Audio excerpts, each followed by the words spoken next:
हर तरफ चर्चा है कि क्या वोडाफोन के एफपीओ में पैसा लगाना चाहिए, क्या ये मौका है या धोखा। 18,000 करोड़ का एफपीओ क्या निवेशकों के लिए एक चांदी की चम्मच के बराबर है। भाव एक समय पे 16, 17, 18 को टच करने के बाद में वापस से 12 रुपए के आसपास में ट्रेड कर रहा है। यहाँ पे एफपीओ जो हो रहा है 10 से 11 रुपए के आसपास में एफपीओ आ रहा है। जो लॉट साइज है 1298 करोड़ के आसपास में। कुछ डिटेल देख लेते हैं। प्राइस बैंड रखा है 10 से 11 रुपए का, लॉट साइज रखा है 1298 शेयर्स का, टोटल इश्यू साइज है 18,000 करोड़ का, फ्रेश इश्यू है। बेसिकली ये होता क्या है, सबसे पहले आपको ये समझना चाहिए कि एफपीओ और आईपीओ में डिफरेंस होता क्या है। जब पहली बार कोई कंपनी शेयर बाजार में लिस्ट होना चाहती है तो उसको कहते हैं initial public offering which is called IPO. मतलब पहली बार उस कंपनी के शेयर्स में पैसा लगाते हैं, पहली बार उसमें निवेश करते हैं। पर अगर किसी कंपनी का आईपीओ पहले से आ रखा हो, कंपनी ट्रेडेबल हो, लिस्टेड हो, उसके बाद जब वो पब्लिक ऑफरिंग लेके आती है उसको हम कहते हैं फॉलो अप या follow on public offering. Basically ये एफपीओ कहा जाता है। मतलब उसका एक फॉलो अप है, फॉलो ऑन है उसका बेसिकली, है ना। एक आईपीओ आ चुका है, उसके बाद में हम एफपीओ आ रहा है, मतलब कंपनी ऑलरेडी लिस्ट करती है। अब कंपनी एफपीओ क्यों लेके आती है, आईपीओ लेके आती है पैसे के लिए, है ना। एफपीओ भी लेके आती है पैसे के लिए, ज्यादा अंतर नहीं है। दोनों का मकसद सेम होता है। दोनों के माध्यम से जो पैसा जुटाया जाता है या तो कंपनी के एक्सपेंशन में लगाया जाता है या कंपनी के डेट को क्लियर करने में लगाया जाता है। बात करते हैं वोडाफोन आइडिया की। ये देश की दिग्गज कंपनियों में से एक कंपनी है, आदित्य बिरला ग्रुप के द्वारा रन की जाती है। यहाँ पे प्रॉब्लम क्या आ रही है कि वोडाफोन आइडिया बहुत ही भारी कर्जे में ऑलरेडी है।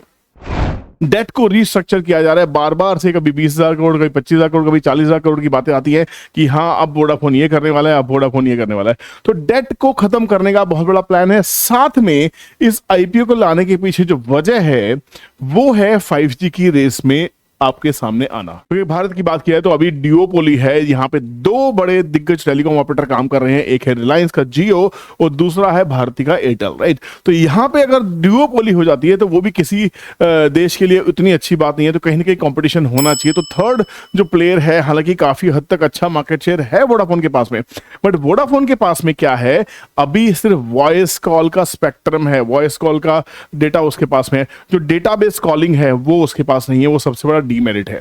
तो आने वाले टाइम में हो सकता है अगर ये इसके ऊपर काम नहीं करेंगे तो वोडाफोन को ऐसा खामियाजा लॉन्ग टर्म में भुगतना पड़ सकता है। पर वोडाफोन का कहना ये भी है कि अगर हम 5G की रेस में लेट आ भी रहे हैं तो हम शायद बाकी लोगों को मॉनिटर करने के बाद आ रहे, तो हमें ना इफ एंड बट पता है, हमें प्रॉस एंड कॉन्स पता है। वोडाफोन का ये भी कहना है। तो यहाँ पे अगर बात करें आईपीओ की, क्या आपको इस आईपीओ में लगाना चाहिए नहीं लगाना चाहिए, ये purely subject to your own decision होना चाहिए। मेरा डिसीजन, मेरा व्यू या किसी और का व्यू सिर्फ आपको समझाने के लिए हो सकता है। तो प्लीज किसी भी तरह की बाइंग सेलिंग एडवाइस ना समझे।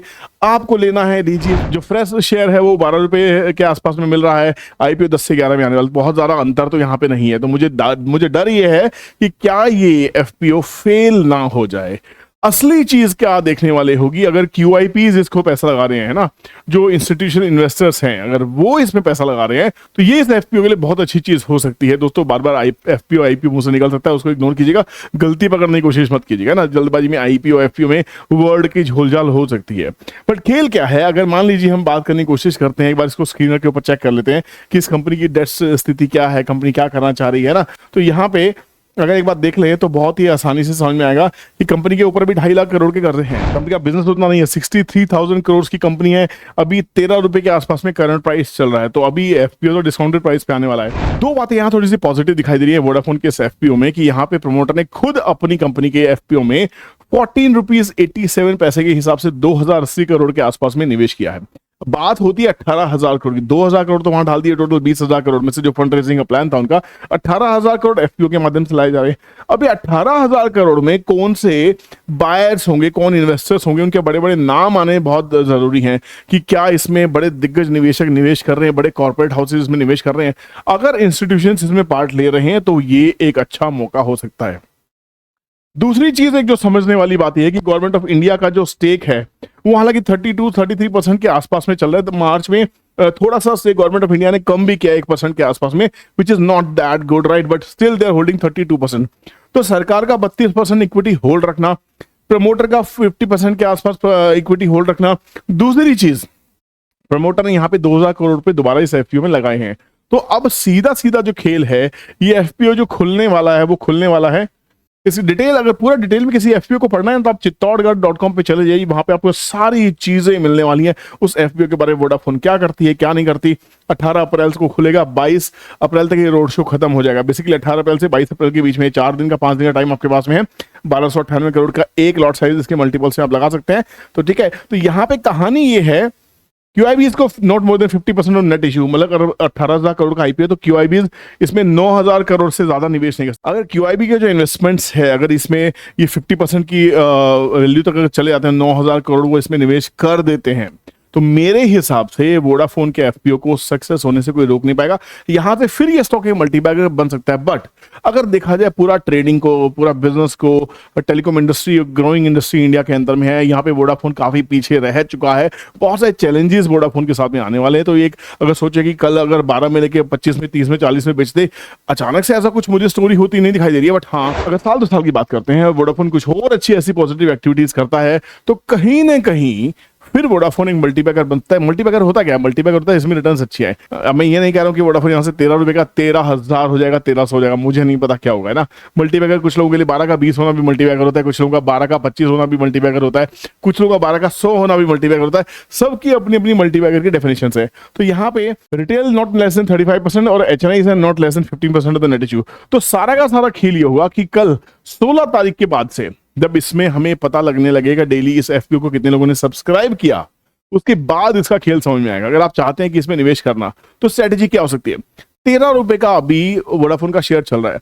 अगर आप जीरो करते हैं, अगर आप ऑप्शन ट्रेडिंग करते हैं, आप एक रिस्क कैपिटल के साथ अगर बाजार में ट्रेड करते हैं या निवेश करते हैं, तो जो रिस्क कैपिटल का पैसा है वो आपकी कैपिटल का 1% हो सकता है, 5% हो सकता है, 3% हो सकता है, 10% हो सकता है। जो भी आपने रिस्क कैपिटल क्या होती है? जिसको आप गंवाने के लिए तैयार हैं, जिसमें आप रिस्क लेने के लिए तैयार हैं, तो रिस्क कैपिटल को आप इसमें जरूर लगाइए, क्योंकि देश की तीसरी बड़ी टेलीकॉम कंपनी है। यहां मैं क्लियरली वोडाफोन के शेयर को कभी भी ना नहीं कहता हूं। मैं आपको नहीं कह रहा हूं कि 100 रुपए पड़े तो 100 के 100 आपको वोडाफोन में लगाने, बाकी 97 रुपए, 90 रुपए कहीं और अच्छी कंपनीज में, अच्छे सेक्टर्स में लगाइए, एवर ग्रोइंग इंफ्रास्ट्रक्चर में लगाइए, पावर में लगाइए, जो सेक्टर आपको समझ में आते हैं, लॉजिस्टिक्स में लगाइए, है ना। इन सब चीजों में आप लगा सकते हैं, रेलवे में लगा सकते हैं, बहुत सारी चीजें आपके पास हैं। ग्रीन हाइड्रोजन में आप लगा सकते हैं, ग्रीन हाइड्रोजन के ऊपर एक वीडियो बनाई है, जाके इसको जरूर देख लीजिएगा, बहुत इंपॉर्टेंट वीडियोस है। और काफी चीजें मैंने यहाँ कवर की। वेबसोल जब मैंने वीडियो दिया था 2 महीने पहले, 350 का भाव था, 600 हो गया, डबल हो गया ऑलमोस्ट यहाँ पे। तो काफी चीजें हैं ना, डार्क सीक्रेट, ऑप्शन ट्रेडिंग, कितनी चीजें इस चैनल पे मिलेंगी। तो चैनल पे अगर नए हैं तो चैनल को सब्सक्राइब कर लीजिए, बेल नोटिफिकेशन को ऑन कीजिए, ताकि कोई भी कंटेंट आपसे मिस ना हो। दोस्तों में शेयर जरूर कीजिए अगर आपको लगता है ये नॉलेज या ये इंफॉर्मेशन उनके किसी काम की हो सकती है। तो वोडाफोन की स्ट्रेटजी क्या हो सकती है? तो वोडाफोन की स्ट्रेटजी हो सकती है कि अगर एफपीओ में नहीं लगाना, 12-13 का भाव चल रहा है, अगर आप रिस्क कैपिटल आपने को डिफाइन किया है, उस रिस्क कैपिटल का भी 50% आप लगा दीजिए, थोड़ा सा नीचे जाता फिर लगा दीजिए। तो मेरे हिसाब से साल 6 महीने के लिए इसमें आपको निवेशित रहना चाहिए। ये नहीं है कि 1 महीने बाद देखेंगे 12 का 11 आ गया, आप फिर ट्रॉलिंग करने के लिए आ जाए, सोचिए तो गिर के नीचे आ गया। रिस्क कैपिटल की बात करो, कैपिटल की बात नहीं करो, मेन कैपिटल की बात नहीं हो सकती ऐसी कंपनीज के अंदर में। बट हाँ, कंपनी अगर सर्वाइव करने की कोशिश करेगी, अगर आपको लगता है कि वोडाफोन सुज़लोन बन सकता है, सुज़लोन की स्टोरी बिल्कुल अलग है। सुज़लोन की जो डिमांड है वो इरप्ट होने वाली है। विंड एनर्जी की बहुत जबरदस्त गेम होने वाली है, सोलर एनर्जी की बहुत जबरदस्त गेम होने वाली है, तो जो रिन्यूएबल सोर्सेज है वहां अलग गेम होने वाला है। टेलीकॉम इंडस्ट्री के अंदर में आइडिया 3rd लार्जेस्ट प्लेयर है, इसमें कोई डाउट नहीं है। अच्छा खासा मार्केट शेयर उसके पास अभी भी है। उसको रिटेन करने के लिए 5G को हमें सामने लाना ही होगा। 5G अगर वो अडॉप्ट कर लेता है, 5G पब्लिक तक पहुंचा देता है, इसी के लिए एफपीओ आ रहा है। तो अगर आपको लगता है कि 3rd प्लेयर होना चाहिए, तो लोग एफपीओ में जरूर अप्लाई करेंगे। वोडाफोन को कुछ 18,000 करोड़ रुपए अपनी जेब से लाके जरूर देंगे, ताकि वो कुछ डेट खत्म करे और कुछ 5G के एक्सपेंशन में, प्लान में पैसा कुछ डालने की कोशिश करे।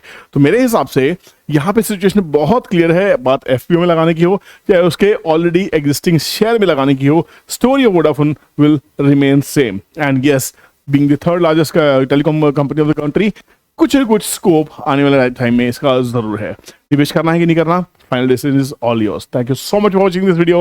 मिलते किसी नई इंटरेस्टिंग वीडियो में, तब तक के लिए खुश रहिए, मजे कीजिए, बाय बाय, जय हिंद।